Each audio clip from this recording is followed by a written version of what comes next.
മോനു ആരുമില്ല ഇവിടെ? അമ്മയില്ലേ? ചേച്ചി ഇവിടെ ആരുമില്ലേ? എന്തേ? മലയാറ്റൂർ പള്ളിയിലേക്ക് പോകാനുള്ള നേർച്ച തരുമോ ചേച്ചി? നിക്കൂട്ടാ. ആ കുട്ടാ കളിച്ചോട്ടോ, നല്ല മിടുക്കനാണേ.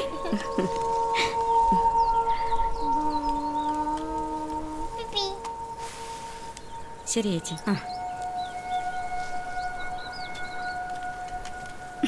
നമുക്ക് അകത്ത് പോയിരുന്ന് കളിക്കാം.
സർ, ഇടുക്കി ജില്ലയിൽ ഇതുവരെ 3 മിസ്സിംഗ് കേസുകളാണ് റിപ്പോർട്ട് ചെയ്തത്. ഒന്ന് പ്രകാശൻ എന്ന് പറയുന്നയാൾ, ഒന്ന് സുബിൻ എന്ന് പറയുന്ന വിദ്യാർത്ഥി, മിനിഞ്ഞാന്ന് കാണാതായ ഗീത എന്ന വീട്ടമ്മ. ഇവർ 3 പേരും ഒരേ സ്റ്റേഷൻ പരിധിയിൽ നിന്നാണ് മിസ്സായേക്കുന്നത്. സ്റ്റേഷനിലെ സി ആണെങ്കിൽ ലീവിലും. ഇവിടെ എന്താണ് സാർ നടക്കുന്നത്? ആ സ്റ്റേഷനിലെ CI ജോൺ ഇതിനു മുമ്പുള്ളൊരു കേസ് അന്വേഷണത്തിനൊക്കെ ഇഞ്ചേർഡ് ആയിട്ട് 1 മാസത്തേക്ക് ലീവിലാണ്.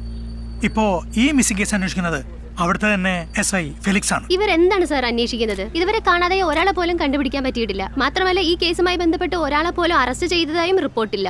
ഞങ്ങൾ അന്വേഷിക്കുന്നുണ്ട്. കാണാതായവരെ ഉടനെ തന്നെ കണ്ടെത്തും. കൂടാതെ ഇതുമായി ഇനി ആരെങ്കിലും ബന്ധപ്പെട്ടിട്ടുണ്ടെങ്കിൽ അവരെല്ലാം ഉടനെ തന്നെ പിടികൂടും. ഇനി എന്താണ് സാർ? വർഷങ്ങൾക്ക് ശേഷമാണോ? Within 2 weeks. Okay. Devikulam police station പരിധിയിൽ തന്നെ റിപ്പോർട്ട് ചെയ്യുന്ന 3ാമത്തെ മിസ്സിംഗ് കേസാണിത്. കഴിഞ്ഞ 2 കേസുകളുടെയും അന്വേഷണം ഇതുവരെ എങ്ങും എത്തിയിട്ടില്ല. ജനങ്ങളാകെ ആശങ്കയിലാണ്. കേസിന്റെ ചുമതലയുള്ള ദേവികുളം CI ജോൺ ലൂതർ ഇപ്പോഴും അവധിയിലാണ്. ഇത് പോലീസിന്റെ വ്യക്തമായ അനാസ്ഥയാണ് സൂചിപ്പിക്കുന്നത്.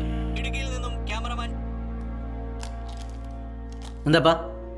ഞാൻ നിന്നോടൊരു കാര്യം പറയാൻ വേണ്ടി വന്നതാ. എന്താ? നമുക്കേ ഫോൺ അടിക്കുന്നു, എടുക്ക്. അത് സാറില്ല, ഞാൻ പിന്നെ വിളിച്ചോളാം. നീ സംസാരിക്കേ. ഫെലിക്സ് സാർ, ഒരു മിസ്സിംഗ് കേസോട് റിപ്പോർട്ട് ചെയ്തു. ഞാൻ സാറിന് വിളിച്ചിരുന്നു, പക്ഷേ കിട്ടിയില്ല. ഫെലിക്സ്, ഞാൻ തിരിച്ചു വിളിക്കാം. സാർ, ഞാൻ തിരിച്ചു വിളിക്കാം. Okay sir. പറഞ്ഞോപ്പാ. എന്തിനാ ഇത്ര ഉറക്കെ സംസാരിക്കുന്നത്? കുറച്ച് പതിയെ സംസാരിക്കേ.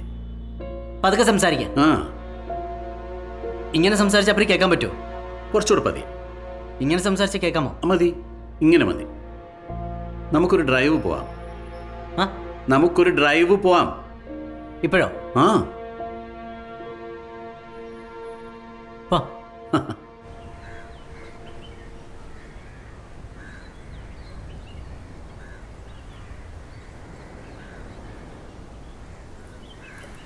എടാ മോനെ, ഞാൻ പറയുന്നത്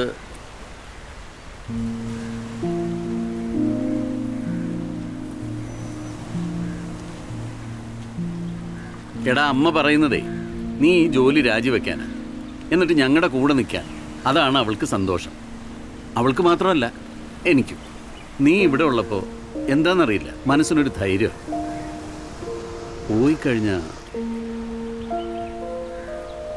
അല്ല, അമ്മയും കുറ്റം പറയാൻ പറ്റില്ല. നീ ഓരോ തവണ ഇവിടുന്ന് പോകുമ്പോഴും ഞങ്ങൾക്കൊക്കെ ഭയങ്കര ടെൻഷനാണ്. പിന്നെ ആരും അത് പുറത്ത് കാണിക്കുന്നില്ല എന്ന് മാത്രം. രാത്രി നിൻ്റെ ഓരോ ഫോൺ കോൾ വരുമ്പോഴും ഞങ്ങളുടെയൊക്കെ ഉള്ളിൽ തീയ. അതുകൊണ്ടൊക്കെയാണ് അമ്മ ഇങ്ങനെ പറയുന്നത്. നിനക്കിവിടെ നിന്നൂടെ? എന്താ നിൻ്റെ തീരുമാനം?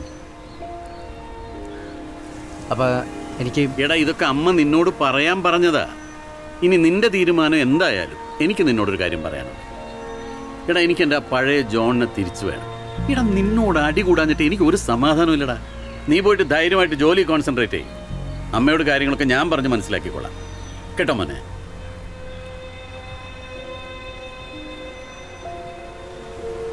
എന്താടാ? പറ. അപ്പം കുറെ കൊല്ലത്തിന് ശേഷം മോനെ ഒന്ന് വിളിക്കണം.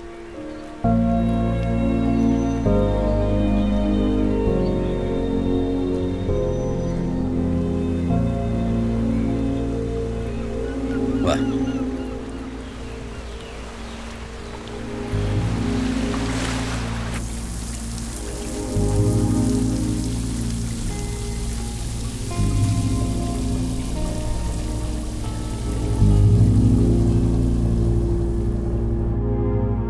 Are you okay John?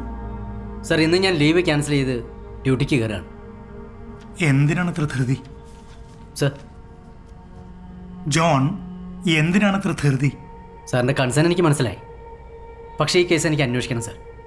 ഒരുപക്ഷെ ഞാൻ അന്വേഷിക്കാൻ പോകുന്ന അവസാനത്തെ കേസായിരിക്കും ഇത്. അല്ല, ജോണിനെ കൊണ്ട് ഈ കേസ് അന്വേഷിക്കാൻ പറ്റുമെന്ന് എനിക്കറിയാം. പക്ഷേ ഈ ഒരു അവസ്ഥയിൽ എൻ്റെ കുറവുകളെക്കുറിച്ച് എനിക്ക് നല്ല ബോധ്യമുണ്ട് സാർ. പക്ഷേ അത് ഈ കേസിനെ ബാധിക്കില്ല. Believe me. മീഡിയക്കാരുടെ വായടപ്പിക്കാനായിട്ട് ഞാൻ 2 ആഴ്ചത്തെ സമയം പറഞ്ഞിട്ടുണ്ട്.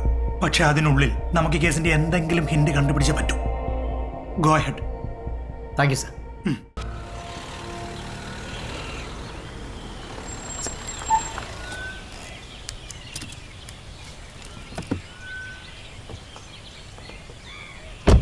സാർ എന്തൊക്കെ ഏട്ടാ? സാർ സുഖം തന്നെ. സാറിനിപ്പോൾ എങ്ങനെയുണ്ട് സാർ? സാർ ഫെലിക്സ് ഇരിക്കും. ഫെലിക്സ്, 3ാമത്തെ മിസ്സിംഗ് കേസിന്റെ ഡീറ്റെയിൽസ് എനിക്ക് വേണം. സാർ മൂന്നാമത് മിസ്സായത് ഗീത. ആ 3ാമത് മിസ്സിംഗ് ആയത് ഗീത. 41 വയസ്സ്. ആ.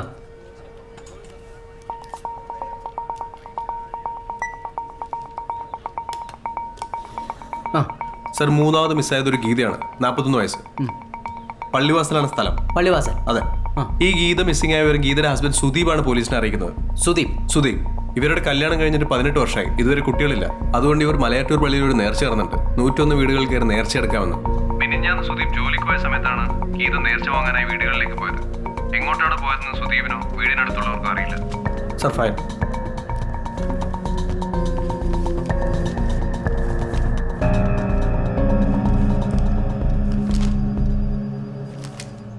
സുദീപ് എപ്പോഴാണ് ഗീത മിസ്സിംഗ് ആണെന്നുള്ള കംപ്ലൈന്റ് തന്നത്? രാത്രി 10:30 സാർ. ആ രാത്രി 10:30 സാർ. ഇതിൽ മെൻഷൻ ചെയ്തിട്ടില്ലല്ലോ. സാർ FIR എഴുതിയിരിക്കുന്ന മനോജാണ്. അയാളോട് ഇതൊക്കെ ഒന്ന് ശ്രദ്ധിക്കാൻ പറയും. Okay sir. ഗീതയുടെ ലുക്കൗട്ട് നോട്ടീസ് ഉടനെ റെഡിയാക്കണം. നാളത്തെ എല്ലാ പേപ്പേഴ്സിലും അത് ഇൻസേർട്ട് ചെയ്യണം. അതുപോലെ തന്നെ എല്ലാ സോഷ്യൽ മീഡിയയിലും, ലോക്കൽ ചാനൽ, ഒപ്പം നമ്മുടെ നമ്പർ. Yes sir. നമുക്ക് സമയമില്ല ഫെലിക്സ്. ഗീതയെ പരിചയമുള്ളൂ. അറ്റ്ലീസ്റ്റ് ഒരാളുടെയെങ്കിലും കോൾ നമുക്ക് നാളെ കിട്ടിയിരിക്കും. Sure sir.